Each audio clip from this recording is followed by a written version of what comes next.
Louvado seja nosso Senhor Jesus Cristo. Hoje é dia 13 de setembro, estamos no 24º domingo do tempo comum.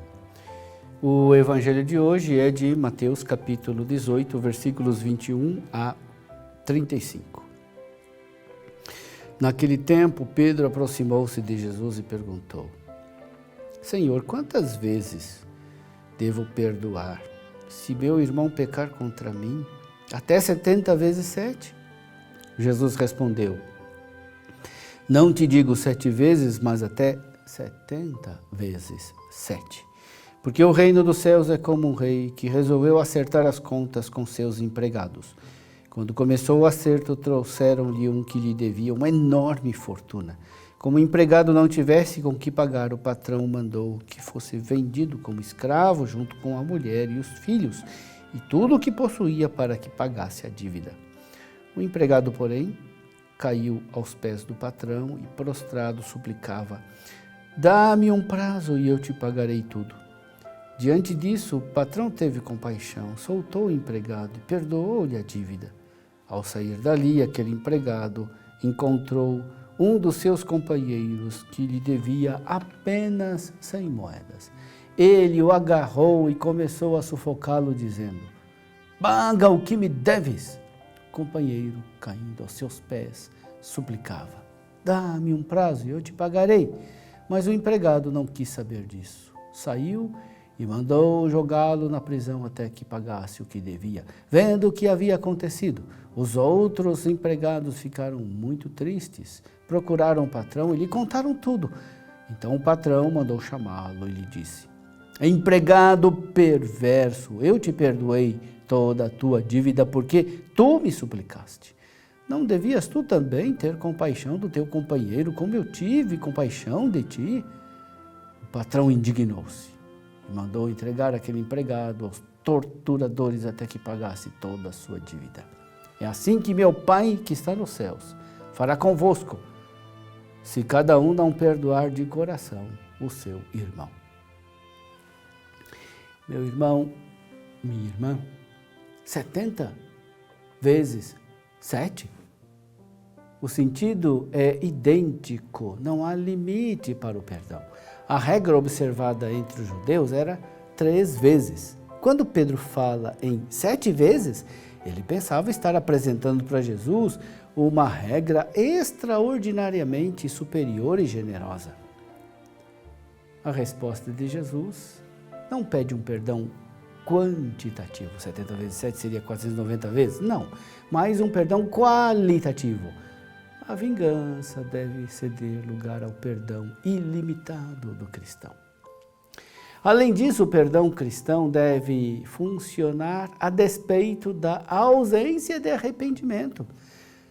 Se já não é fácil perdoar quando o ofensor se arrepende, muito mais difícil é o perdão 70 vezes 7, quando o outro não se arrepende.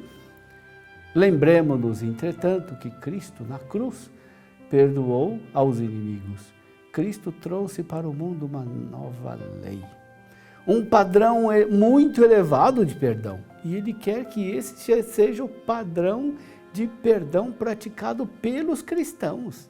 Deseja que com o perdão os cristãos vençam o ódio e que provoquem o arrependimento dos próprios ofensores. Essa atitude de perdão só pode ser resultado de um progresso espiritual que não é inerente à personalidade humana. Nem o homem comum, tampouco o crente, a pessoa de fé, tem a capacidade de demonstrar um perdão tão ilimitado assim. Os apóstolos tinham fé bastante para fazer milagres, mas não o bastante para realizar esse milagre moral. Isso mostra que o milagre do perdão, que segue o modelo de Cristo, é um milagre maior do que qualquer prodígio físico. A fé é elemento fundamental para a prática das virtudes cristãs, sobretudo a prática do perdão e da misericórdia. Leiamos a parábola. A dívida colossal, de 10.000 talentos correspondia a 100 milhões de denários. São 274 mil anos de trabalho, o salário correspondente a 274 mil anos de trabalho. Esta quantia nos fornece vários indícios. Certamente o servo era uma pessoa investida de grande autoridade, como um governador de província do império e também de grande confiança do rei. Somente assim se explica tal empréstimo. Além disso, pode-se conjecturar que aquele servo tinha gastado esse dinheiro no decurso de muitos anos.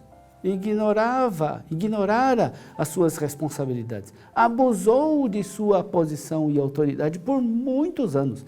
Esse servo representa aquele que recebeu privilégios e oportunidades de Deus e que merece, por sua desonestidade e abuso de confiança, o mais duro castigo.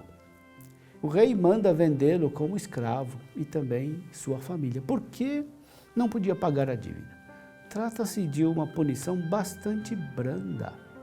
O rei não pode reaver o dinheiro emprestado e exige o pagamento segundo as possibilidades do servo.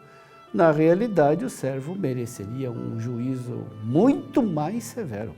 As palavras também daquele devedor parecem demonstrar humildade, que ele reconhece os seus erros e deseja corrigir a situação. Tem paciência comigo, te pagarei. Será que isso é verdade? As palavras do devedor são mentirosas também por causa do montante da dívida. Essa dívida é impagável. O rei, movido de compaixão, perdoa a dívida. Ele acreditou nas boas intenções daquele servo? Seria essa a minha reação diante de uma pessoa que prevaricou, desperdiçou os bens, abusou da minha confiança?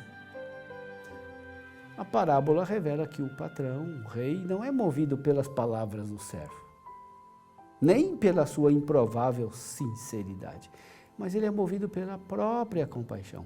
Ele não é movido pelo servo. O que move o rei não vem de fora, mas do seu coração. O rei reconhece o estado de miserabilidade daquele servo.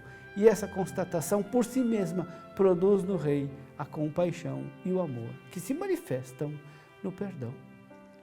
O servo e sua família ficam livres de serem vendidos. O empréstimo foi totalmente esquecido, perdoado. Ele não perde sua posição e sua autoridade. Certamente o rei esperava que o perdão garantisse no futuro boa conduta daquele servo, que ele tivesse aprendido a lição. Deus perdoa totalmente, sem importar os merecimentos do indivíduo, mas sempre esperando que seu perdão transforme a pessoa. A misericórdia divina, apesar de oferecida gratuitamente, não é algo destituído de base e não é algo sem alvo, sem propósito, ou seja, a conversão. Ao sair, aquele empregado encontrou dos seus companheiros. Salta aos olhos o primeiro contraste. O servo foi perdoado por alguém que lhe é superior, o rei, que tinha autoridade de lhe tirar a vida, mas usou de misericórdia. Imediatamente, este servo encontra um seu companheiro, servo como ele, a quem ele recusa perdoar.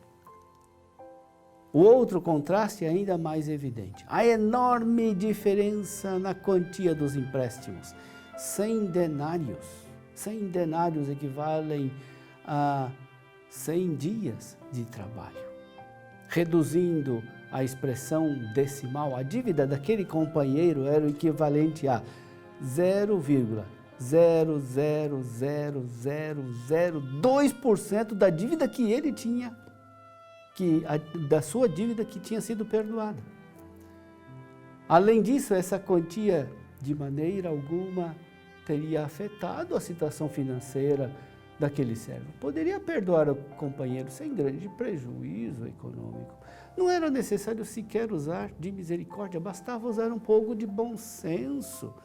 É provável, inclusive, que o servo nem tivesse muita certeza da quantia correta. Acrescente-se ainda que não se tratava de um acerto de contas, pois ele o encontrou por acaso enquanto saía da presença do rei. Por fim, o contraste das atitudes entre o rei e o servo. Este trata o seu companheiro sem qualquer humanidade. Age movido apenas por um espírito amargo, irracional, cruel. Não se lembra de que momentos antes o rei lhe demonstrara um espírito totalmente diverso para com ele e que, com muito menos razão, para tanto, lhe perdoar a dívida. Ele exige o pagamento imediato. Agarrou-o pelo pescoço e o sufocava. Paga o que me deves. O companheiro usa as mesmas palavras. Dá-me um prazo e eu te pagarei.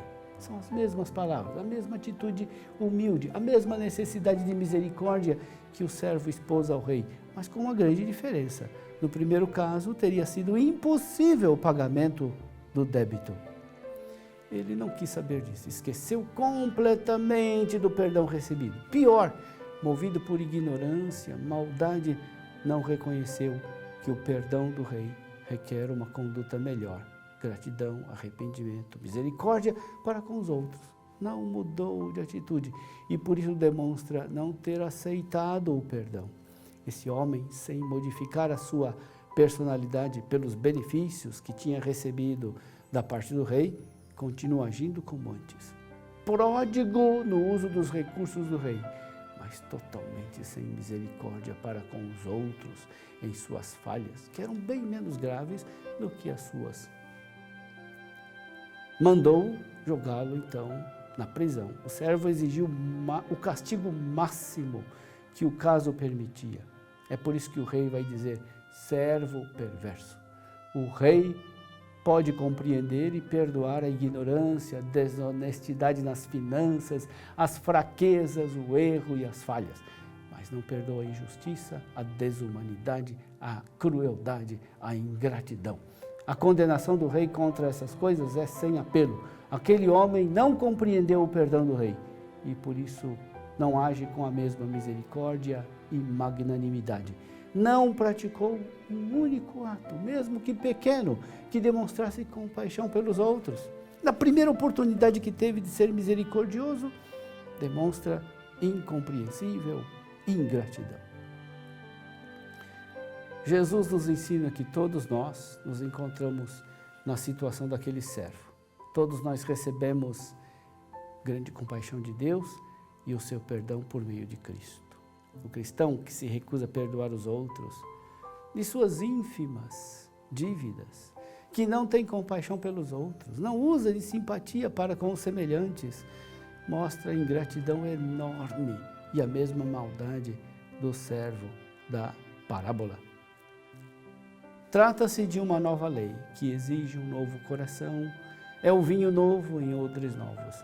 Os verdadeiros discípulos de Cristo devem aprender a nova lei do reino e essa nova moral requer um tipo de humanidade diferente. Jesus mostrou que o servo tinha recebido muito mais do que pediu, mas que nada deu a quem lhe pediu. A abundância da misericórdia deve formar a base da nova lei dos cristãos. Como nos apresentaremos diante do grande rei se não nos perdoarmos mutuamente?